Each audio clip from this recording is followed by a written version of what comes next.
மனுஷகுமாரன் வரும் நாளையாவது எவரும் அறிந்ததில்லை. எனவே மனுஷகுமாரன் இன்று வந்துவிட்டால் நாங்கள் என்ன செய்வோம் என்று புலம்பி இயேசுவின் வருகைக்காக ஸ்டே ஆர்டர் வாங்க போராடும் தேவ ஊழியர்களின் வாழ்க்கையை உங்கள் முன் வைக்கிறோம். குறு நாடகமாக பிரபலமான ஊழியர்களாக ஜெனிஷா, பிரியா, பிரபலமற்ற ஊழியராக ஜெனிட்டா, ஜாஃப்ரின், சாதாரண மக்களாக சோபியா, பொன்மணி, கிறிஸ்டல், பாக்கியா, பிரைஸ்லின், நீதிபதியாக பிளஸ்ஸி எபனேசர், வழக்கறிஞராக பாக்கியா, கிறிஸ்டல், பிரைஸ்லின், பிரதிபா. காட்சி 1. பிரபலமான ஊழியர்கள் மற்றும் பிரபலமற்ற ஊழியர்கள்.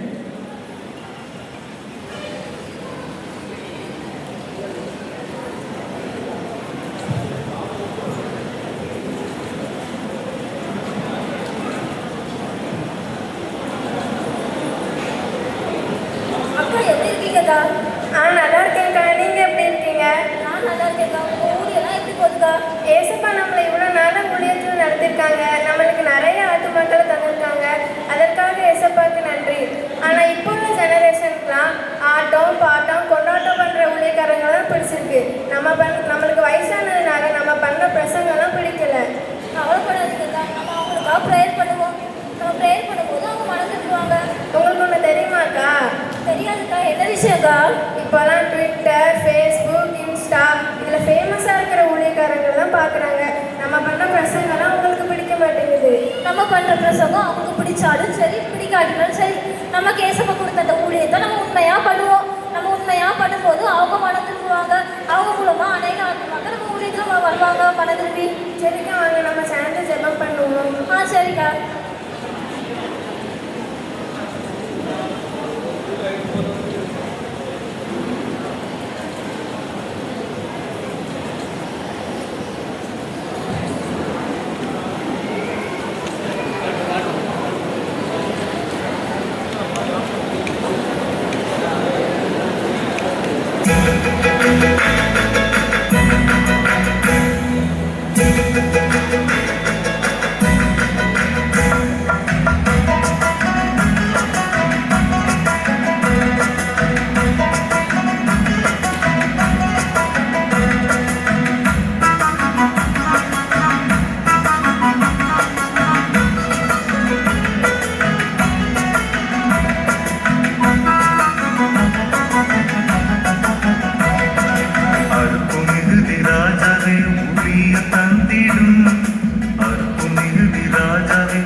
வல்லமை உண்டு உண்டு அற்புத வல்லமை இயேசுவின் இரத்தத்தால்.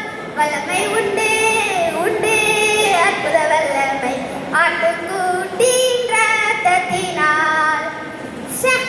ஊழியத்துக்கு வந்து 2 மாசம் தான் ஆகுது. அதுக்குள்ள எவ்வளோ ஃபேமஸ் ஆகியாச்சு. யூடியூப்ல என்ன, இன்ஸ்டால என்ன, ட்விட்டர்ல என்ன, எல்லா சோசியல் மீடியாலையும் ஃபேமஸ் ஆயாச்சு. எத்தனை லைக்ஸு, ஃபாலோவர்ஸு, கமெண்ட்ஸு, வியூஸு. நம்மளே இதை எதிர்பார்க்கலன்னு இப்போதான் ஆரம்பித்தோம். அதுக்குள்ளே சில்வர் ப்ளே பட்டன் வாங்கியாச்சு. அடுத்து நம்ம டார்கெட்டே கோல்டன் ப்ளே பட்டன் தான். அதுக்கு இன்னும் நிறைய பாட்டெலாம் எழுதணும். நேரம் வேற பத்தாது.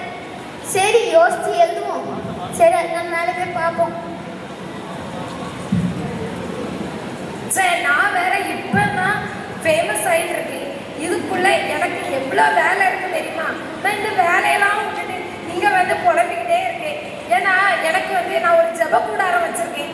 ஜெருசியா ஜெப அக்கினி மையம். அந்த கூடாரத்துக்கு உலகம் ஃபுல்லாக இருந்து ஆட்கள் வராங்க.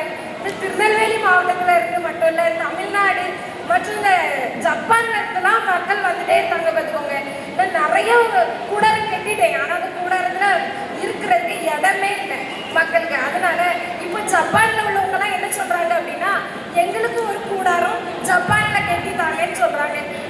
ஜப்பான்ல இப்போ ஒரு கூடாரம் கெட்ட போனோம். அந்த மக்கள் இல்லைன்னா ரொம்ப கோவப்படுறாங்க. ஏன்னா நாங்களும் எசப்பாவை ஆராதிக்கணும், அதனால எங்களுக்கு ஸ்பீடா ஒரு கோபுரத்தை நினைச்சிருக்காங்க, ஒரு ஆலயத்தை கட்டிட்டாங்கன்னு கேட்குறாங்க.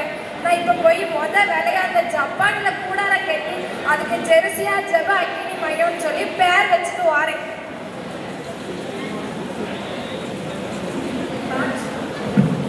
காட்சி 2, தரிசனம் காணுதல் ஊழியர்கள்.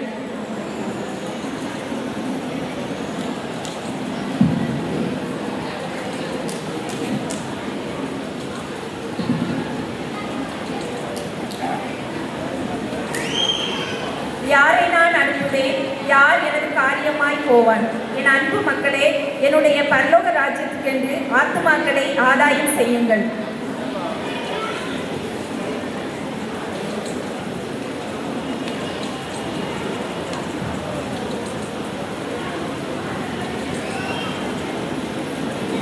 அக்கா, நான் ஒரு தரிசனம் கண்டேன்க்கா. அது என்னன்னு தெரியுமா? என்ன தரிசனக்கா? சொல்லுங்கக்கா. ஏசப்பா சீக்கிரம் வர போற மாதிரி எனக்கு காமிச்சாங்கக்கா. ஆமா, எனக்கும் ஏசப்பாக்கு தரிசனம் கொடுத்தாங்க. நம்ம சேர்ந்து போய் ட்ராக்ஸ் ஊழியம் பண்ண போமாக்கா? ஆமா, நானும் அதான் நினைச்சேன். நம்ம சேர்ந்து போய் டிராக்ஸ் ஊழியம் பண்ணலாம்.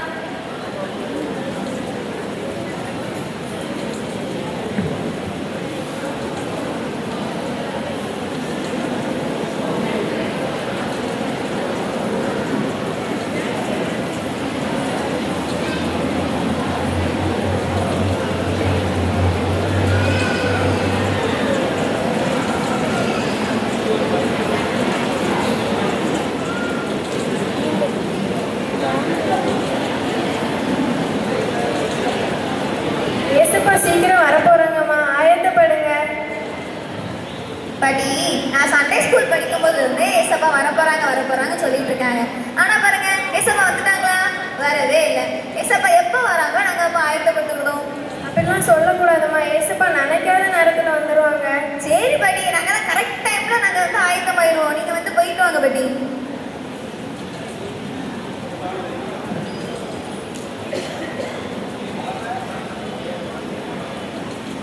பாட்டியம்மா, போன வாரமே வந்து டிராக்ஸ் தந்தீங்க, இந்த வாரமும் வந்து தாரீங்க. உங்களுக்கு என்ன வேணும்? நாங்க ஏசப்பா வேண்டி ஊழியம் செய்யறோம்மா. ஏசப்பா வந்து சீக்கிரமா வர போறாங்கன்னு தரிசனம் கொடுத்துருக்காங்கம்மா. அதற்காக தான் எல்லாரையும் ஆயத்தப்படுத்துறதுக்காண்டி நாங்க ட்ராக்ஸ் ஊழியம் செய்யறோம்மா. அதெல்லாம் எங்களுக்கு தெரியும். நீங்க போங்க போங்க.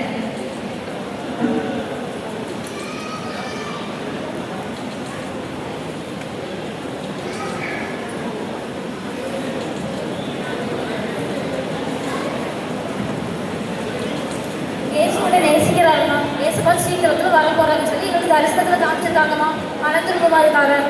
பாட்டியம்மா, ஏசப்பா வருகையப்போ மரத்துல எக்கால சவுண்டு கேட்கும்ல, அந்த டைம்ல நாங்க பூமியில ஆயத்தப்பட்டுருவோம். சரியா? இப்படிலாம் சொல்லாதம்மா. அதாவது பாட்டிமா, உங்களுக்கு ரொம்ப வயசாயிட்டு, இந்த வயசு காலத்துல எங்கேயும் போய் ஊழியம் பண்ண போறேன் அப்படின்னு சொல்லிட்டு எங்கேயும் போய் விழுந்து கிடக்காதுங்க. அப்புறம் உங்களை விழுந்து கிடந்தா யார் பாப்பா? ஒழுங்கா வீட்டுல போய் இருக்க தானே. கொஞ்சம் பொறுமையா பேசுமா. உங்ககிட்டலாம் என்னால பொறுமையாவே பேச முடியாது. நான் நிறைய வேலை இருக்குது, நிறைய போட்டோஸ் இன்ஸ்டாகிராம்ல ஃபேஸ்புக்லாம் அப்லோட் பண்ண வேண்டியது இருக்குது. உங்களுக்கு நான் பேசிட்டு இருந்தேன் அப்படின்னா என்னால என்னோட வேலையை ஒழுங்கா பார்க்க முடியாது. சும்மா வந்து தொந்தரவு பண்ணிட்டு இருக்காதீங்க. சரியா? உங்க வேலையை போய் பாருங்க, எனக்கு தெரியும். ஏசப்பா இவங்களை பார்த்துக்கோங்க. இவங்களும் மனதிருக்கணும் ஏசப்பா.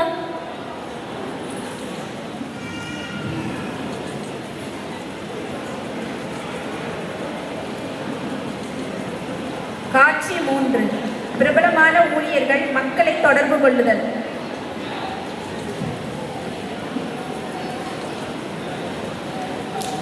ஏசப்பா வேற நம்மளுக்கு தரிசனம் வேற காமிச்சிருக்காங்க. சரி, நம்ம ஃபாலோவர்ஸ்க்கு எல்லாருக்கும் ஃபோன் பண்ணி சொல்லுவோம்.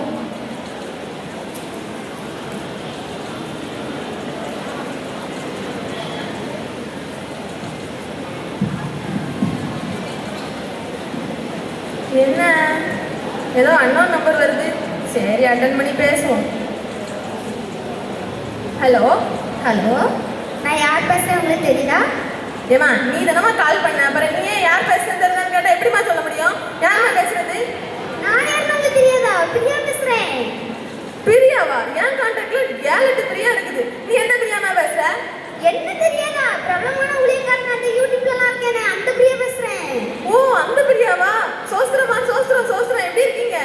சோத்திரமா, நான் நல்லா இருக்கேன். எனக்கு வந்து ஏசப்பா வந்து ஒரு தரிசனம் காமிச்சாங்க பார்த்துக்கோங்க. அப்படியா? அப்படியா? என்ன தரிசனம் காட்டினாங்க? அது சொல்றேன் கேளுங்க. ஏசுப்பா தரிசனம் காமிச்சாங்க. அதுக்கு நம்ம எல்லாரும் ஆயத்தப்படணும். ஓ அப்படியா? சரி சரி. இயேசுவோட வருகைக்காகவாமா? ஆமா ஆமா, அதனால நம்ம எல்லாரும் ஆயத்தப்படுவோம். சரியா? நான் நிறைய ஃபோன் பண்ணி சொல்ல வேண்டியிருக்கு. சரிம்மா. நீங்க ஹலோ, இது என்ன லேடி கட் பண்ணிட்டு போயிட்டு?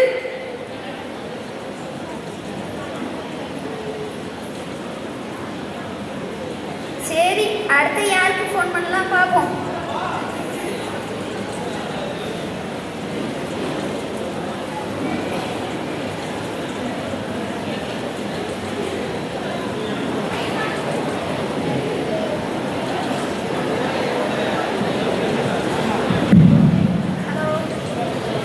ஹலோ ஹலோ, யாரு?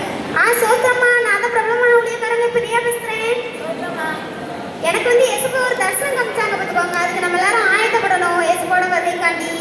என்ன தரிசனமா? ஏசுப்பாவோட வருகை வந்து மிக சீக்கிரத்தில் இருக்கான். அதுக்கு நம்ம எல்லாரும் ஆயத்தப்படணும். நீங்களும் உங்களுக்கு தெரிஞ்சவங்க எல்லாருக்கும் சொல்லுங்க. என்ன? சரிம்மா, நான் சரி சரி சொல்கிறேன். நான் நிறைய பேர் சொல்ல வேண்டியிருக்கு. போயிட்டு வரேம்மா.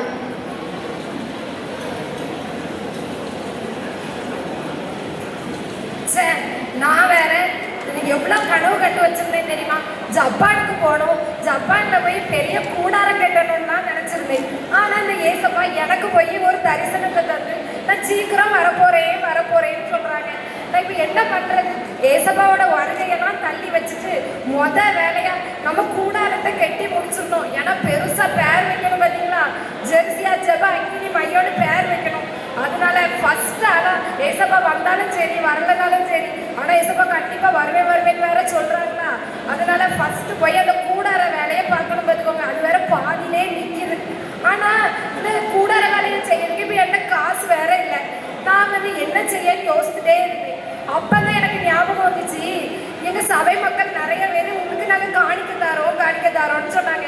அது நிறைய பேர் வாக்கு தொகை வேற சொல்லியிருக்காங்க. அந்த வாக்கு தொகையெல்லாம் ஃபர்ஸ்ட் பார்க்கணும். யார் நிறைய காணிக்க தரேன்னு சொல்லியிருக்காங்களோ அவங்க வீட்டில் போய் முதல்ல அந்த காணிக்க வாங்கிட்டு வந்துடணும். பார்ப்போம் அந்த நோட்டில் ஃபர்ஸ்ட் யார் பேர் இருக்கு, யார் நிறைய காணிக்க தந்திருக்காங்கன்னு பார்ப்போம். ஆமாம், நம்ம இந்த நோட்டில் வாக்கு தொகை கொடுத்தது யார் நிறைய பேர் இருக்கா அப்படின்னா பிரேஸ்லின் தான் பேர் ஃபர்ஸ்ட் போட்டிருக்கு. இந்த திருநெல்வேலி டிஸ்ட்ரிக்ட்ல அவங்க மட்டும்தான் 10 லட்சம் ரூபா தரேன்னு சொல்லியிருக்காங்க. முதல்ல அவங்க வீடை தேடி கண்டுபிடிச்சி அவங்கள்ட்ட போய் அந்த 10 லட்சத்தை வாங்கிட்டு வரணும். போவோம், முதல்ல அவங்க எங்க இருக்காங்கன்னு வேற தெரியலையே. என்னடா இந்த ஊர்ல ஒரு ஆளையும் காணும். நானும் அப்பதே இருந்து சுத்தி பார்த்துட்டே இருக்கேன். ஒரு காலையில கூட எல்லாரும் தூக்கிடுவாங்க போலையே, ஒரு ஆளையும் காணலையே. யாருமே இல்லை. நானும் பார்த்தேன், ஒரு காக்கா குருவியா இருக்குன்னு பார்த்தேன், ஒன்னையும் காணல. இதான் பிரேஸ்லின் அவங்க வீடு போல. நம்ம போய் கூப்பிட்டு பார்ப்போம். அம்மா அம்மா, யார் இந்த நேரத்துல? நாதாம்மா. ஊழியக்காரம்மா, வாங்க வாங்க. ஸ்தோத்திரம்மா. சோத்திரமா. வீட்டுக்குள்ள வாங்கம்மா. இல்லம்மா, வீட்டுக்குள்ள வரதுக்குள்ள எனக்கு நேரம் இல்லம்மா. நான் வேற ஒரு தரிசனம் பார்த்தேன் பார்த்துக்கோங்க. அந்த தரிசனத்துல ஏசப்பா நான் இப்போ சீக்கிரம் வரப்போறேன்னு சொன்னாங்க. ஆனா எனக்கு ஒரு பெரிய வேலை இருக்கு. என்ன வேலைன்னு பார்த்தீங்கன்னா, ஜப்பான்ல பெரிய கூடார வேலை கட்டிட்டு இருக்கேன் பார்த்தீங்களா? ஜெர்சியா ஜெபா அக்கினி மையம். அந்த கூடார வேலை பாதியிலே நிற்குது. அதான் உங்களை பார்த்து கொஞ்சம் பேசிட்டு போலான்னு வந்தேன். ஓ, அந்த 10 லட்சத்தை வாங்க வந்துருக்கீங்களா? கண்டுபிடிச்சிட்டீங்களா? அந்த 10 லட்சத்தை தேடி தாங்க நான் வந்தேன். சரி, இப்போ அந்த 10 லட்சத்தை எப்போ தருவீங்க? கேஷா வேணுமா செக்கா வேணுமா? நீங்க வந்து கேஷா தந்தீங்கன்னா எனக்கு ரொம்ப யூஸ்ஃபுல்லா இருக்கும். நீங்க செக்கா தந்தீங்கன்னா நான் அதை போய் எங்க போய் பார்த்தேன். அதனால நீங்க இப்போ கேஷா தாங்க. எண்ணி எடுத்துட்டு வர நேரம் ஆகுமே. நீங்க எவ்வளவு நேரம் ஆனாலும் பரவாயில்ல, நான் இங்க இருந்து வாங்கிட்டு போறேன். நீங்க வாங்கிட்டு வாங்க, எடுத்துட்டு வாங்க போய். சரி, உட்காருங்க. இல்ல உட்காரதுக்கு நேரம் இல்லை, நீங்க போய் எடுத்துட்டு வாங்க. நான் இங்கே நிற்க. இந்த அம்மா அப்பதே போறேன்னு சொல்லுது, இன்னும் போய் எடுத்துட்டு வரல. அங்க ரொம்ப நிறைய காசு வச்சிருப்பாங்க போல, எண்ணி எடுத்துட்டு வர ரொம்ப நேரம் ஆகும். ஊழியக்காரம்மா, ரொம்ப வெயிட்டா இருக்கு பார்த்து. அம்மா, நீங்க தந்ததுக்கு ரொம்ப தேங்க்ஸ்மா. சரிம்மா, ஒரே ஒரு காஃபி மட்டும் குடிச்சிட்டு. இல்லம்மா, இல்லை எனக்கு வந்து காஃபி குடிக்கிறதுக்குலாம் நேரம் இல்லை பார்த்துக்கோங்க. நான் வந்து உங்களை மாதிரி நிறைய வீட்டில் போய் காணிக்க போகணும் பார்த்தீங்களா? நான் போயிட்டு வரேன். ஆனால் எனக்கு ஒரு ஹேண்ட்பேக் ஃப்ரீயாக கிடச்சிருக்கா, அதனால எனக்கு ரொம்ப சந்தோஷம். நான் போயிட்டு வரேன்னா.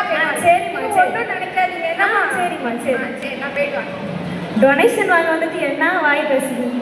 அப்பா, ஒரு வீட்டில் டொனேஷன் வாங்குறதுக்குள்ளே நமக்கு நெஞ்செல்லாம் படபடன்னு அடிக்கி எத்தனை வீடு போட்டி இருக்கு. காட்சி 4 ஊழியர்களின் ஆலோசனை கூட்டம்.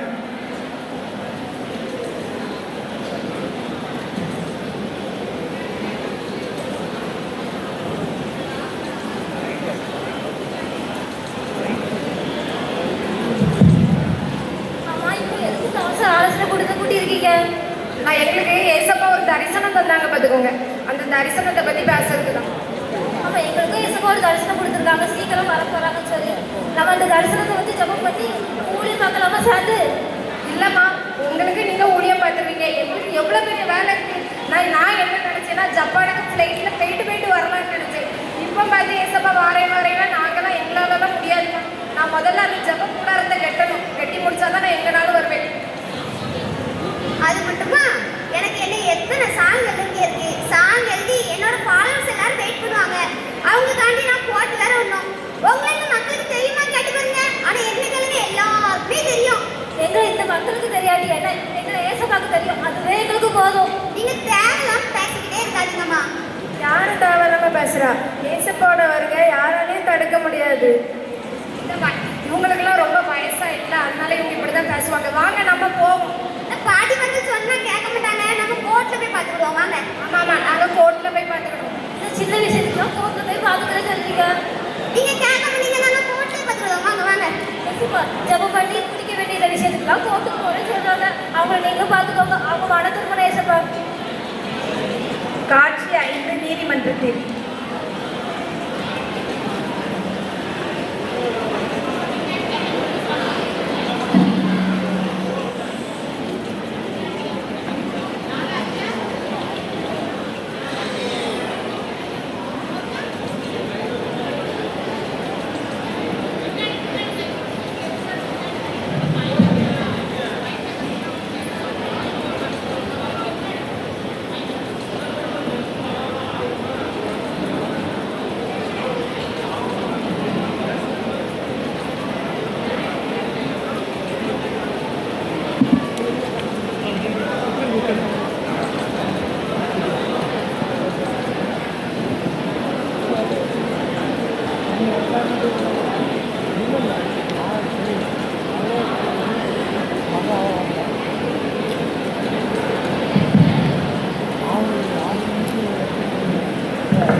நீதிபதி வருகிறார், வருகிறார், வருகிறார். யாவரும் அமைதி காக்கவும்.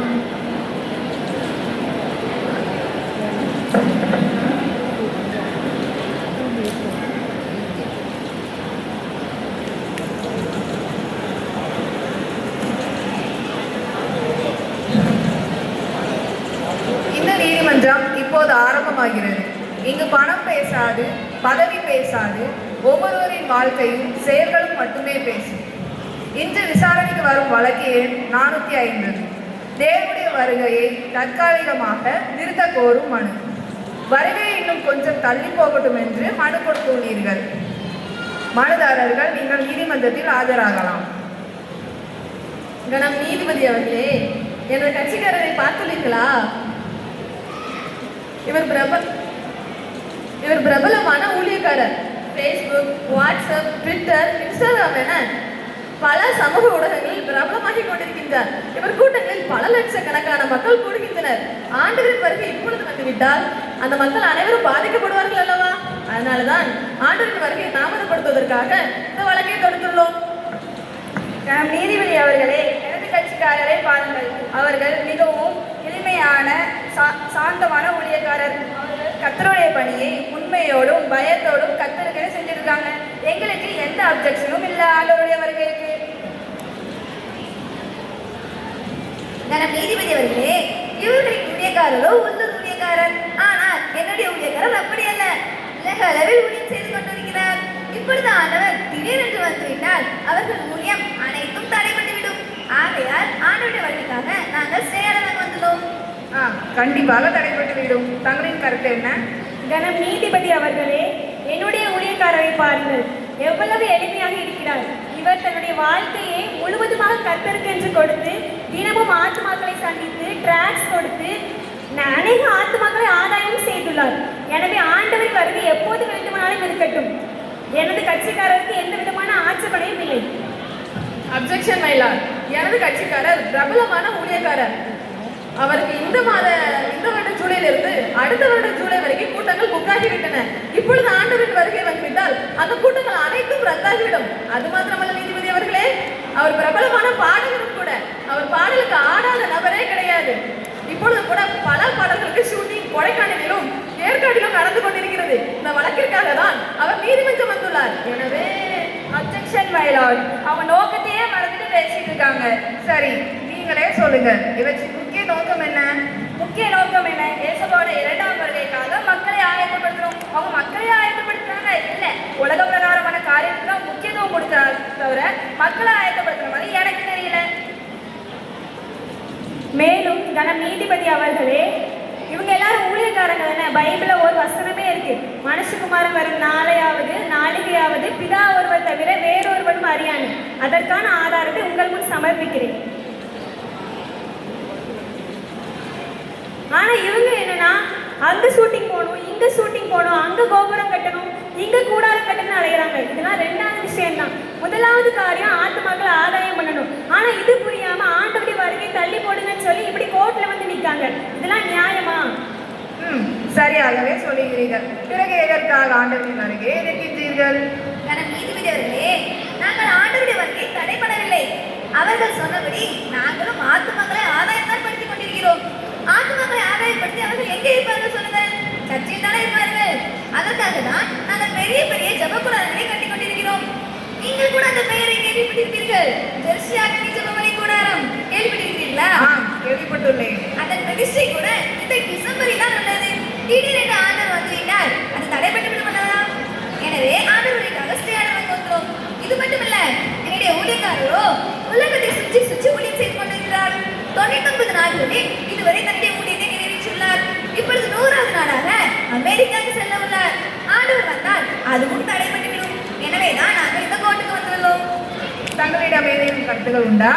நீதிபதி அவர்களே, இது மனிதன் சம்பந்தப்பட்ட வழக்கு அல்ல, இறைவன் சம்பந்தப்பட்ட வழக்கு. இயேசுவின் வருகையை வேண்டாம் என்று சொல்லவோ தள்ளி போடவோ எனக்கோ இல்லை இவர்களுக்கோ எந்த அதிகாரமும் இல்லை என ஆணித்தரமாக தெரிவித்துக் கொள்கிறேன். நீங்கள் அனைவரும் கர்த்தருக்காக ஊழியம் செய்வதாக சொல்கிறீர்கள். ஆனால் கர்த்தருடைய வருகைக்கு ஸ்டேயாடர் கேட்கிறீர்கள். நீங்கள் அனைவரும் அவருடன் எதிர்பார்த்து காத்துக் கொண்டிருக்கும் தீர்ப்பானது நாளை வழங்கப்படும். சபை இப்பொழுது கலைக்கப்படுகிறது.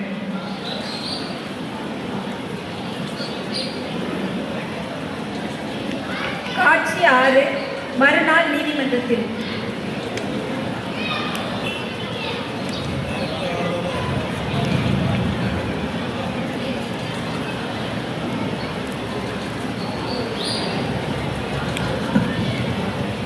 நீதிபதி வருகிறார். யாவரும் அமைதி காக்கவும்.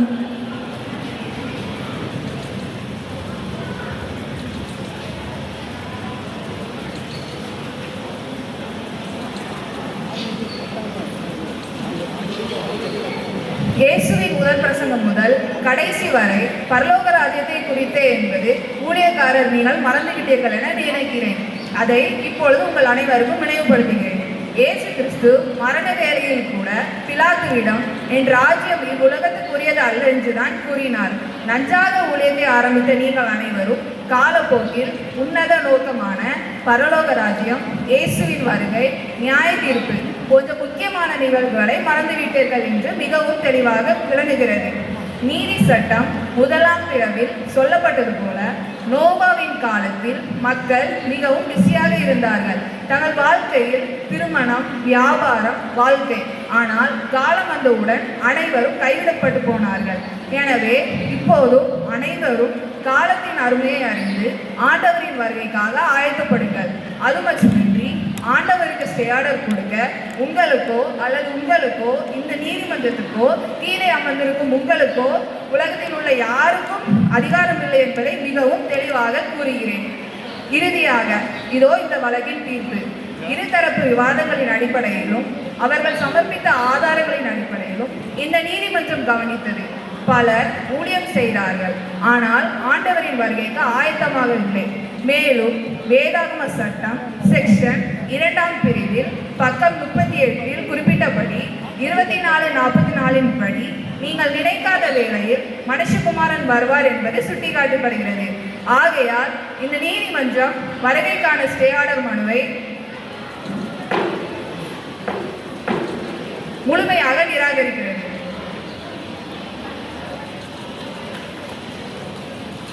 ஊழியம் முக்கியம், ஆனால் ஆயத்தம் அதைவிட முக்கியம்.